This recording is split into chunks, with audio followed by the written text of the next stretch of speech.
Hello. आज से हम अपना एक नया subject theory of machine start करेंगे, जिसका पहला चैप्टर आज हम लोग सिंपल मैकेनिज़्म पढ़ेंगे। जैसे मैं आपको अगर बताना चाहूँ कि मशीन क्या होता है, थ्योरी ऑफ मशीन में पहला वर्ड आता है मशीन। मशीन क्या होता है?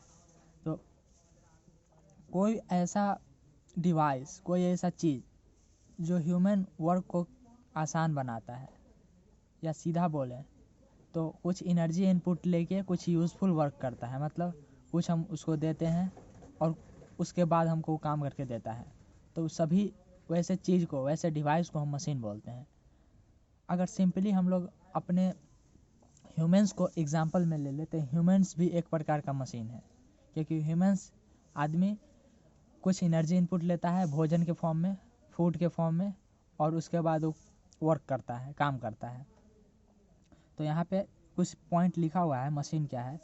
तो लिखा हुआ है converts one form of energy into useful work. कोई ऐसा डिवाइस, कोई भी वैसा डिवाइस जो एक फॉर्म ऑफ एनर्जी को, कोई ऊर्जा का रूप को यूजफुल वर्क में, कोई अच्छे काम के लिए यूज़ करे, तो उसको हम लोग बोलते हैं मशीन। और इसका डेफिनेशन अगर देखें तो है यूज़फुल वर्क एनर्जी इनपुट लेके जो करे उसको बोलेंगे मशीन। अगर इसका डेफिनेशन और एक टेक्निकल डिफॉर्मेशन देखा जाए, डेफिनेशन देखा जाए, तो यहाँ पे मैकेनिज़्म और कॉम्बिनेशन ऑफ मैकेनिज़्म, वैसा एक डिवाइस जो बहुत सारे मैकेनिज़्म और बहुत सारे कॉम्बिनेशन ऑफ मैकेनिज़्म से मिलके बनता है और जो कुछ यूज़फुल वर्क करता है, उसको हम लोग मशीन बोलते हैं। अब मैकेनिज़्म का बात आता है कि यहाँ पे मैकेनिज़्म क्या होता है। कॉम्बिनेशन ऑफ मैकेनिज़्म का मतलब तो समझ में आया कि बहुत सारा मैकेनिज़्म को कंबाइन कर देंगे, लेकिन यहाँ पे सबसे पहला वर्ड आता है मैकेनिज़्म। मैकेनिज़्म क्या होता है? तो मैकेनिज़्म अभी हम लोग आगे डिस्कस करेंगे, उससे पहले कुछ टर्म जानते हैं। जैसे मैकेनिज़्म जो बनता है ना, वो काइनेमेटिक पेयर से बनता है। तो अब सवाल आता है काइनेमेटिक पेयर क्या होता है, तो वो भी आगे जानेंगे। अब जो काइनेमेटिक पेयर जो बनता है वो बनता है लिंक से। अब सवाल तीसरा ये आता है कि लिंक क्या होता है। तो कोई भी मशीन का एक एक कंपोनेंट को हम लोग, एक एक कल पुर्जा, एक एक पार्ट पुर्जा को हम लोग एलिमेंट बोलते हैं। जैसे हमारे पास अगर चापाकल है तो चापाकल में भी बहुत सारा पुर्जा लगा हुआ रहता है। एक सिलेंडर रहता है, एक पिस्टन रहता है, एक लीवर रहता है।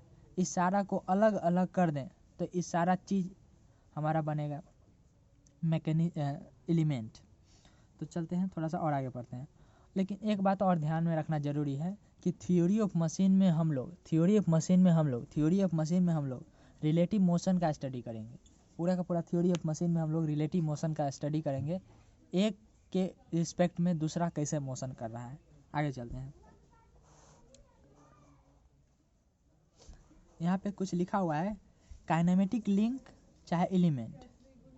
काइनेमेटिक लिंक चाहे एलिमेंट, हम लोग अभी पता चला लिंक क्या होता है। लिंक का ही दूसरा नाम एलिमेंट है। और जब एलिमेंट को हम कुछ स्पेशल कॉन्स्टेंट लगाते हैं, मतलब एलिमेंट को हम कुछ स्पेशल कैटेगरी में रखते हैं, कुछ कंडीशन लगा देते हैं, तो उसको काइनेमेटिक लिंक बोलते हैं। जैसे अभी आपको समझ में आएगा कि हमारे पास कोई भी मशीन का कल पुर्जा है, उसको लिंक बोलेंगे, चाहे कुछ भी हो। जैसे कि अगर मैं आप एक एग्जांपल देके बताना चाहूँ, तो यहाँ पे एक मैं मैकेनिज़्म बनाया हूँ। इस मैकेनिज़्म में आपको एक ग्राउंड दिख रहा होगा, इसको हम लोग पुर्जा नंबर 1 बोलेंगे, लिंक नंबर 1 बोलेंगे। आपको एक यहाँ पे क्रैंक दिख रहा होगा, इसको लिंक नंबर 2 बोलेंगे। आपको यहाँ पे एक कनेक्टिंग रॉड दिख रहा होगा, इसको लिंक नंबर 3 बोलेंगे। और यहाँ पे एक स्लाइडर दिख रहा होगा, इसको लिंक नंबर 4 बोलेंगे। मतलब इस सभी चीज़ को अलग अलग कर दें तो किसी भी मशीन का एक एक कल पुर्जा बन जाएगा, एक एक पार्ट पुर्जा बन जाएगा। तो आपको समझ में आया होगा कि लिंक क्या होता है। लिंक कुछ भी नहीं होता है, किसी भी मशीन का एक एक पार्ट पुर्जा को लिंक बोलते हैं, और उसका ही एक दूसरा नाम है एलिमेंट। लिंक और एलिमेंट सेम चीज़ है। आगे चलते हैं, काइनेमेटिक लिंक क्या होता है। काइनेमेटिक लिंक जो है एक स्पेशल चीज़ है, स्पेशल टाइप का लिंक है, अभी पढ़ेंगे हम लोग। काइनेमेटिक लिंक में क्या होगा ना, अगर कोई लिंक एक दूसरे लिंक के रिस्पेक्ट में मोशन कर रहा है, मतलब रिलेटिव मोशन अगर होगा, किसी भी लिंक का किसी दूसरे लिंक के रिस्पेक्ट में, तब वहाँ पे हम लोग उस लिंक को काइनेमेटिक लिंक बोलेंगे। वहाँ पे एक लिंक नहीं बोलेंगे, चाहे एलिमेंट नहीं बोलेंगे। लिंक या एलिमेंट नहीं बोल के वहाँ पे काइनेमेटिक लिंक चाहे काइनेमेटिक एलिमेंट बोलेंगे। तो थोड़ा सा आगे बढ़ते हुए हम, जैसे मैं अगर फिर से वही एग्जांपल में आना चाहूँ, तो अगर आप इसको पकड़ के घुमाइएगा, इसको अगर आप पकड़ के ऐसे घुमाइएगा तो ये घूमेगा। लिंक नंबर 2 जो है लिंक नंबर 1 के रिस्पेक्ट में मोशन करेगा, घूमेगा, मतलब रिवॉल्यूशन करेगा। तो इस लिंक नंबर 2 को अभी हम लिंक नहीं बोलेंगे, काइनेमेटिक लिंक बोलेंगे।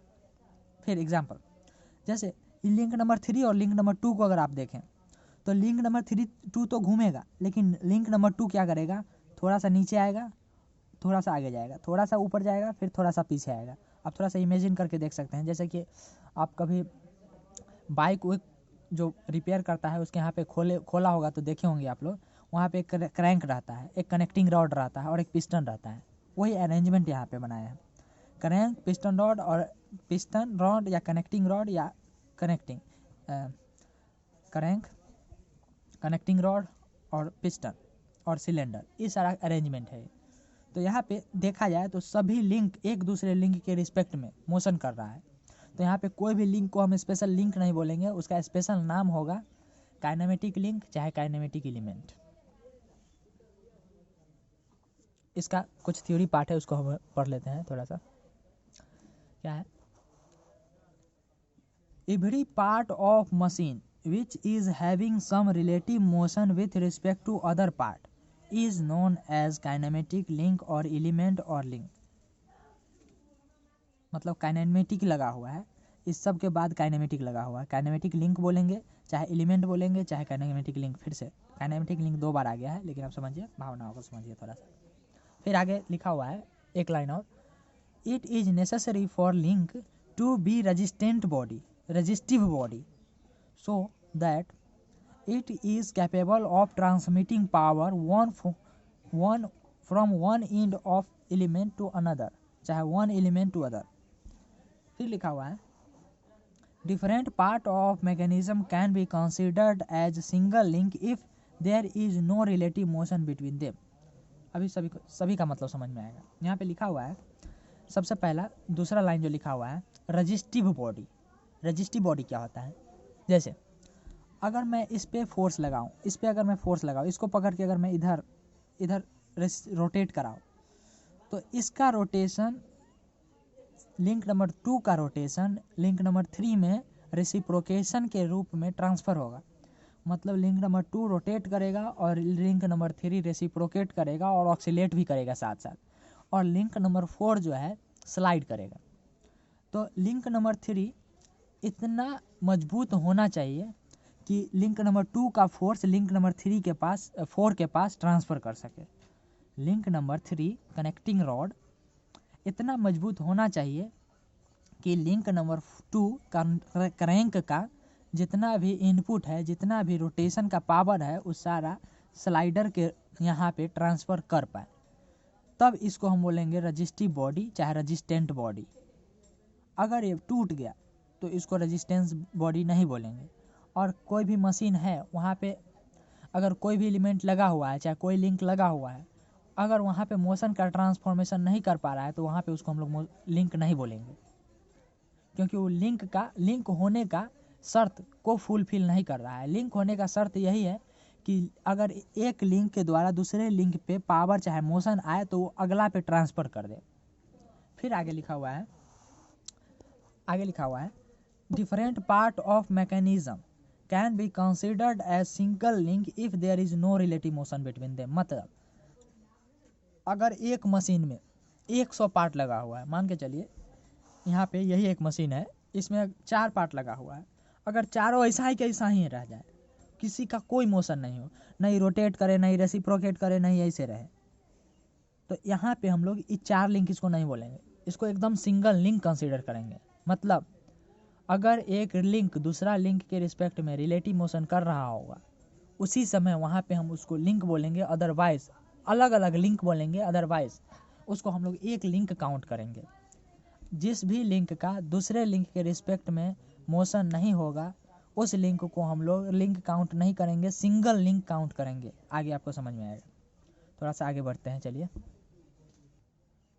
अब क्या होता है काइनेमेटिक लिंक का ना हम लोग क्लासिफिकेशन करते हैं। एज हम लोग को जैसा रिक्वायरमेंट होता है, जैसा ज़रूरत होता है, उसके आधार पे क्लासिफिकेशन करते हैं काइनेमेटिक लिंक का। तो काइनेमेटिक लिंक का क्लासिफिकेशन पहला आधार पे जो हम करते हैं according to its nature. Kinematic link का नेचर कैसा है उसके आधार पे। यहाँ पे नेचर मतलब क्या वो रिजिड बॉडी है, क्या वो फ्लेक्सिबल बॉडी है, और क्या वो फ्लूइड है। मतलब क्या वो सॉलिड है, क्या वो लिक्विड है, और क्या वो सॉलिड और लिक्विड का मिश्रण है, ऐसा बोल सकते हैं हम लोग। जैसे अगर मैं एक एग्जांपल दूं, आप लोग सिंपल अगर मैं बात करूं तो गाड़ी का जो कनेक्टिंग रॉड होता है उसको आप लोग देखे होंगे, वो एकदम सॉलिड फॉर्म में होता है और एल्यूमिनियम और लॉय का बना हुआ रहता है, और वो इतना ज़्यादा मजबूत होता है कि पिस्टन का पूरा मोशन कनेक्टिंग रॉड पे ट्रांसफ़र कर पाता है। तो उस टाइप के लिंक को हम लोग रिजिड लिंक बोलते हैं। रिजिड मतलब होता है जिसमें डिफॉर्मेशन नहीं होता है, डिफॉर्मेशन थोड़ा सा भी नहीं होता है, उसको हम लोग रिजिड लिंक बोलते हैं। फिर आता है फ्लेक्सिबल लिंक का बात। फ्लेक्सिबल लिंक हम लोग उसको बोलते हैं जिसके अंदर परमिसिबल डिफॉर्मेशन होता है, जिसके अंदर परमिसिबल डिफॉर्मेशन होता है। सॉलिड फ्लेक्सिबल लिंक हम लोग उसको बोलते हैं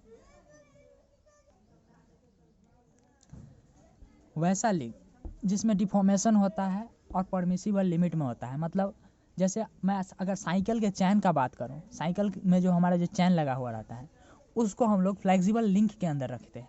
क्यों? क्योंकि उसमें डिफॉर्मेशन होता है, ऊपर नीचे आगे पीछे, फिर चैन थोड़ा सा ढीला हो जाता है, लेकिन वो अपना काम को पूरा करता है। मतलब परमिसिबल लिमिट में डिफॉर्मेशन करने के बाद भी वो अपना काम को पूरा करता है। मतलब हम जो रोटेट करते हैं, पैडल को जो घुमाते हैं, उसका पूरा का पूरा मोशन, पूरा का पूरा पावर को पिछला व्हील पे, पिछला चक्का पे ट्रांसफ़र करता है। तो उस टाइप के लिंक को हम लोग बोलते हैं फ्लेक्सिबल लिंक। जैसे मैं एक और एग्जांपल दूँ, बेल्ट आप लोग देखे होंगे, बेल्ट भी एक फ्लेक्सिबल लिंक के अंदर आता है। फिर नेक्स्ट आता है फ्लूइड लिंक। फ्लूइड लिंक जो है उसमें पूरा का पूरा डिफॉर्मेशन का ही कहानी होता है। अगर फ्लूइड का डिफॉर्मेशन नहीं होगा तो मोशन ट्रांसफ़र नहीं कर पाएगा। जैसे मैं अगर सिंपल एग्जांपल लूँ तो आप लोग एक चीज़ देखे होइएगा, जो हमारा गाड़ी होता है 4 व्हीलर, उसमें एक ब्रेक का पैडल रहता है, वहाँ पे एक ब्रेक ऑयल डलाता है। जो हमारा पैडल जो होता है, ब्रेक का पैडल, हमारा जो पैर का मोशन जो है उस ब्रेक के पैडल को मिलता है, और उस ब्रेक के पैडल से मास्टर सिलेंडर नाम का एक डिवाइस होता है। उस डिवाइस में पूरा का पूरा फोर्स जाता है, और उस मास्टर सिलेंडर में फ्लूइड भरा हुआ रहता है जिसका नाम होता है ब्रेक ऑयल। उस ब्रेक ऑयल के मदद से पिछला व्हील पे हमारा पैर वाला पावर जाता है और ब्रेक को लगाने में मदद करता है। तो वहाँ पे देखिए पूरा का पूरा मोशन का ट्रांसफॉर्मेशन, पावर का ट्रांसफॉर्मेशन किसके मदद से हो रहा है? फ्लूइड के मदद से हो रहा है, ब्रेक ऑयल के मदद से हो रहा है। तो इसीलिए उसको हम लोग बोलेंगे फ्लूइड लिंक। और फ्लूइड लिंक में फुल डिफॉर्मेशन होता है। अगर डिफॉर्मेशन नहीं होगा तो काम नहीं होगा। और कन्फाइंड स्पेस कन्फाइंड होना चाहिए। कन्फाइंड स्पेस कहने का मतलब फिक्स जगह फिक्स होना चाहिए, और फिक्स जगह में फुल डिफॉर्मेशन होता है। जैसे आप एक और एग्जांपल देखे होइएगा, एक जैक होता है, जो गाड़ी उड़ी पंचर हो जाता है तो गाड़ी उठाया जाता है एक जैक से, उसका नाम होता है हाइड्रोलिक जैक। उसमें कुछ नहीं करना है, कितनों भारी से भारी गाड़ी हो उठा देता है, सिर्फ आपको एक हैंडल चलाना पड़ता है। तो वहाँ भी एक कन्फाइंड स्पेस में हम लोग फ्लूइड को, मतलब ब्रेक ऑयल को, मतलब वहाँ पे फ्लूइड ऑयल को हम प्रेशराइज करते हैं, और उधर से वो हमारा रेसिप्रोकेशन का पावर उधर ट्रांसफ़र करता है, तो गाड़ी उठता है। वहाँ पे मैग्नीफिकेशन होता है पावर का। तो सिंपली आप वहाँ पे समझिए, हमारा हाथ का चाहे पैर का जो मोशन होता है उसको ट्रांसफ़र करता है, तो फ्लूइड लिंक वो हो गया। तो आपको समझ में आया होगा अकॉर्डिंग टू इट्स नेचर। मतलब काइनेमेटिक लिंक का नेचर कैसा है उसके आधार पे रिजिड लिंक हो गया, फ्लेक्सिबल लिंक हो गया, और फ्लूइड लिंक हो गया। फिर आगे चलते हैं हम लोग थोड़ा सा आगे। अगला है according to number of nodes. According to number of nodes, node कहने का मतलब एक कोई कंपोनेंट है, कोई लिंक है, उसके ऊपर कितना नंबर ऑफ होल बना हुआ है, और उसमें कितना नंबर ऑफ कंपोनेंट एक्स्ट्रा जोड़ा जा सकता है। मतलब सपोज कीजिए हमारे पास एक एलिमेंट यहाँ पे है, इस एक एलिमेंट से 2 एलिमेंट और जोड़ा जा सकता है। एक एलिमेंट यहाँ पे और एक एलिमेंट यहाँ पे, एक एलिमेंट यहाँ पे और एक एलिमेंट यहाँ पे। तो इसको बोलेंगे हम लोग एक टाइप का काइनेमेटिक लिंक। फिर यहाँ पे आप लोग देखिए हमारे पास एक कुछ ऐसा लिंक है, इसमें 3 कंपोनेंट अलग से जोड़ा जा सकता है, 1 2 और 3, यहाँ से यहाँ से यहाँ से, तो इसको कुछ हम बोलेंगे। फिर यहाँ पे एक देखिए हमको इसमें हम 4 कंपोनेंट एक्स्ट्रा जोड़ सकते हैं, 1 2 3 4, एक यह तो है ही, 4 कंपोनेंट और एक्स्ट्रा जोड़ सकते हैं। तो उसके आधार पे हम लोग 3 पार्ट में काइनेमेटिक लिंक को 3 पार्ट में डिवाइड किए हैं। एक को बोलते हैं बाइनरी लिंक, दूसरा को बोलते हैं टर्नरी लिंक और तीसरा को बोलते हैं क्वाटर्नरी लिंक। बाइनरी लिंक उसको बोलते हैं जिसमें 2 और एलिमेंट चाहे लिंक को अटैच किया जा सके। टर्नरी लिंक उसको बोलते हैं जिसमें 3 लिंक को अटैच किया जा सके। एंड क्वाटर्नरी लिंक उसको बोलते हैं जिसमें 4 और लिंक को अटैच किया जा सके। और यहाँ पे एक इम्पोर्टेंट रिलेशन होता है, एक टर्नरी लिंक बराबर होता है 2 बाइनरी लिंक और एक क्वाटर्नरी लिंक बराबर होता है 3 बाइनरी लिंक। एक रिलेशन होता है, एक ternary link equivalent to 2 binary link, एक टर्नरी लिंक 2 बाइनरी लिंक के इक्विवेलेंट होता है और एक क्वाटर्नरी लिंक 3 बाइनरी लिंक के इक्विवेलेंट होता है। ये आगे समझ में आएगा आपको। फिलहाल आगे बढ़ते हैं हम लोग।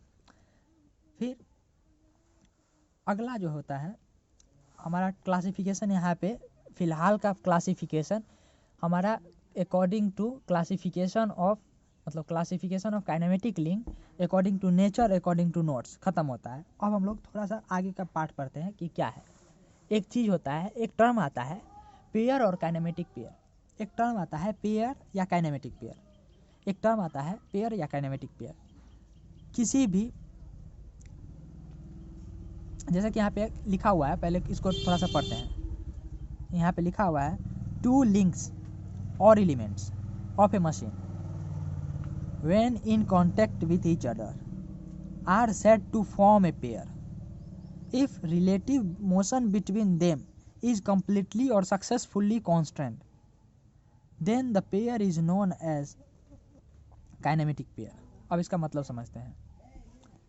बोल रहा है अगर कोई भी लिंक है, कोई भी एलिमेंट है, जैसे एक एलिमेंट ये है, एक एलिमेंट ये है, ये दोनों को हम अगर कनेक्ट कर दिए एक दूसरे से तो ये पेयर बना लेगा। काइनेमेटिक पेयर नहीं, सिर्फ पेयर बनाएगा। लेकिन अगर इस दोनों में से किसी एक को अगर फिक्स कर दें हम, तो दूसरे का मोशन सिर्फ और सिर्फ एक डायरेक्शन में अगर पॉसिबल हो, तो उस समय उस जगह पे हम उस पेयर को पेयर ना बोल के काइनेमेटिक पेयर बोलेंगे। फिर से, अगर एक एलिमेंट दूसरे एलिमेंट से के साथ हम कनेक्ट करते हैं तो वहाँ पे उसको पेयर बोलेंगे। लेकिन अगर वो दोनों एलिमेंट से कोई एलिमेंट एक को फिक्स कर दें और दूसरा को अगर रोटेट चाहे रेसिप्रोकेट कराए, अगर मोशन कराए और सिर्फ सिंगल डायरेक्शन में उसका मोशन पॉसिबल हो, एक डायरेक्शन में अगर उसका मोशन पॉसिबल हो, तो वहाँ पे उस समय हम उस पेयर को और पेयर नहीं बोलेंगे, काइनेमेटिक पेयर बोलेंगे। जैसे कि मैं अगर आपको एग्जांपल देना चाहूँ तो यहाँ पे